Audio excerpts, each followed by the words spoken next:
Wala pang hearing ang Blue Ribbon. Ano ba nangyari? Malalaman natin sa Blue Ribbon kay Senator Lacson, meron siyang investigasyong ginagawa tungkol dyan. Ibig ba sabihin, will they investigate the Discayas kung ba't sila gumawa ng sworn statement? Yun ba yung gagawin?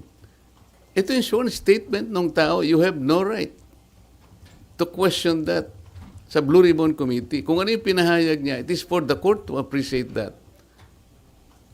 Pagdating ng tamang panahon. Pero para i-judge mo ito, para i-judge mo na inedit ito, o nagkabayaran dito, iba na po yung narrative nila. It is not good for the Senate na ganito po yung gagawin nila. Kami po, hindi ako nakikipagkumpara kung sino yung magaling. Kung sino yung gagawa ng tama, yun po yung tama, yun po yung dapat nating gawin. Kahit kailan, hindi po ako nakipagkompetensya kung ang pag-uusapan yung pagganap ng tungkulin bilang isang senador. Ang Blue Ribbon, wala na hong obligasyon na i-verify yung veracity ng sworn statement ng isang testigo. Kasi di ba binibet po yun bago para tanggapin or hindi? Kasi pwede magamit ang Blue Ribbon kung nagsisinungaling po yung witness. It is for the court to appreciate that. Kami po, kung ano yung binigay nila, tatanggapin po namin yun. Yun po yung risk nila. Ang usapan dyan, kaya mo ilalabas yan ang totoo. Yan ay yung sarili mong, voluntaryo mong ginawa. Sila lang ang makakapagpasya nun.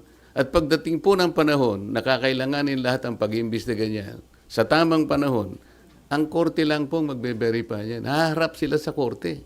Ang korte po ang makapagpapatunay. In the final analysis, the court will be able to determine kung tama o hindi yung kanyang sworn statement. Marami pong paraan para yun po ay malaman natin. Pero hindi po ang Blue Ribbon. Kasi po ang Blue Ribbon, kung titingnan po niyo yung tamang direksyon niya, in aid of legislation lang po ito eh.